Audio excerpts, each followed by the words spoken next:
saint that I want to tell you guys about is Saint Faustina. Have you heard of Saint Faustina? No. She had a very special celebration really just yesterday. What Sunday was yesterday? Easter?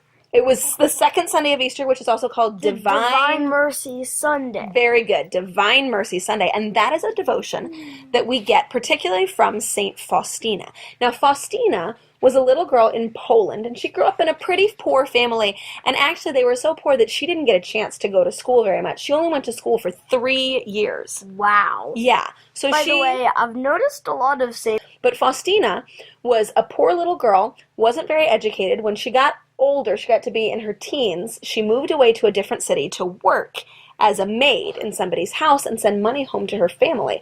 Well, one night she was out at a party, and she was a good girl, and she prayed a lot, and she was pretty holy. And she was dancing at this party, and all of a sudden she knew that Jesus was asking her to be a nun. And do you think that she wasted any time about it? No. She did not. That night, she packed a suitcase. That very night. And the next morning, first thing, she got up in the morning and she went straight to the train station. She did not even write a letter to tell her parents.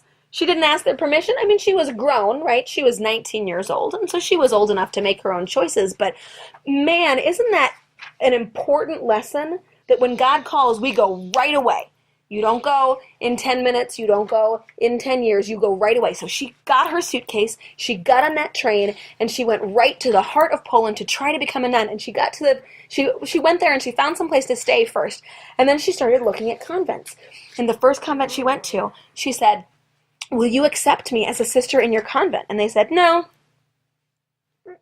Now, she might have thought, oh no, maybe I was wrong. Maybe that wasn't God's will. Maybe that's not what I was supposed to do. But she trusted that God had told her, and that if he told her that, it must be true. And that if he wanted to change things, well, he could go ahead and change them. When God calls us to something, we have to keep fighting to be faithful to God's will, right? Like, what does God call you to do every Sunday?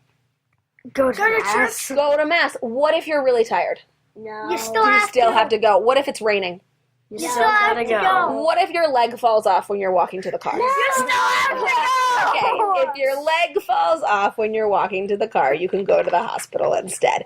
But when we have these little obstacles that get in the way, we have to keep fighting to do God's will. And Faustina knew she had to keep fighting, so she went to convent after convent after convent, trying to become a sister or a nun, trying to become a bride of Christ, and they just kept telling her no. And there was one, actually, where they met her and they were like, you know what, we don't need any maids, because she was poor and didn't have much education. And so that's all they thought that she could be. Now, were they right? No. No, because she turned out to be a great saint. Eventually, she found a convent that would accept her. And in this convent, she was just an ordinary sister. And she was peeling potatoes, and she was scrubbing floors, and she was doing ordinary things that ordinary people do. But God loves ordinary people, and so he appeared to her.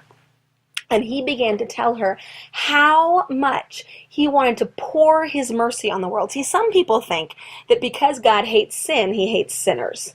Does God hate sinners? No. Does God hate anybody? No. No, he doesn't hate anybody. And he wanted the world to know about his mercy, and so he gave her an image. Have you ever seen a picture of Jesus with red and white coming out of his heart? Yes, there's one at our school. Yeah, it's the image of divine mercy. One of the codes that have that on it. One of the cards has it on it?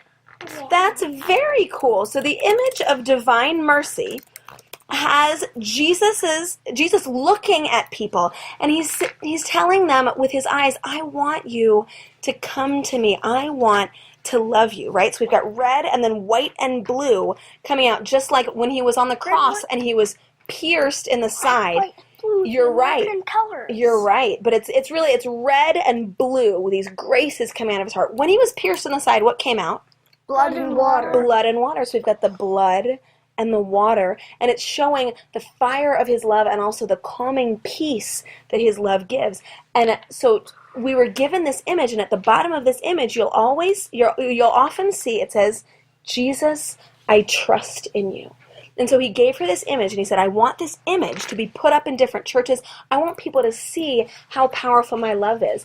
And so she met with a spiritual director, and they got this image made. And all the time when this was coming out, nobody in her convent knew that it was her. None of her sisters in the convent knew that it was her. Her parents, her family didn't know that it was her. They thought that she was just a regular old nun. And they didn't realize that she was doing this amazing thing. She lived in a convent of sisters who didn't really love Jesus that much. And they weren't very good at praying. And they weren't very faithful to what they were supposed to be doing. And one time, Faustina was praying. And she heard Jesus say, in this convent I am not loved, and so I will not stay here any longer. And the tabernacle door opened up, and the Eucharist floated out. Was floating down the aisle past Faustina, and she said, and I will not let you leave. And so she went and got the host that was flying through the air, and she put it back in the tabernacle, and she locked the tabernacle, and she went back to her seat and kept praying. And Jesus said, no, I will not stay here where I am not loved. And again, the door opened, and he floated out, and she said, and I will not let you leave. And she took him out of the air, and she put him back in the tabernacle. Because you know what? God loves when we try really hard to love him. And the other sisters weren't trying, but Jesus loved to see how Faustina was trying so hard to love him. And he taught her this prayer for us all to say. Do you guys know the Chaplet of Divine Mercy? Yes. For the sake of his sorrowful passion. Have mercy on us and on the whole world. Very good. So it's begging God for his mercy. And this whole devotion was given to the world in the 20th century. That there was a lot of bad stuff that happened in the 20th century, right? And God said, I want to... Yeah. I want to 2011...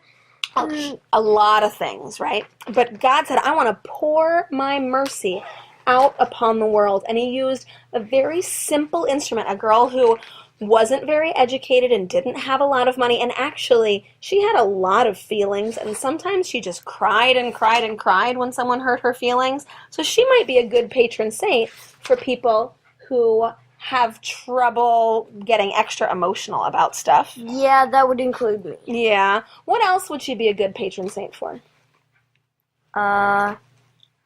I'm not sure. Maybe people who get made fun of for being ordinary? Yeah. Yeah. That's true. Saint for San Diego. Okay, and she's a good saint for people who have a hard time feeling God's mercy, right? So Saint Faustina ended up dying when she was 33 years old. Who else died at 33? I don't know. Jesus did. So that's a pretty cool age to die. And she became the great saint of God's divine mercy. And the devotion that Jesus gave to her became a devotion for the universal church. Pope John Paul said, I want everybody to celebrate the Feast of Divine Mercy on the second Sunday of Easter so that everybody knows just how much I love them. Did we do it tomorrow? Faustina We did it yesterday. Really well.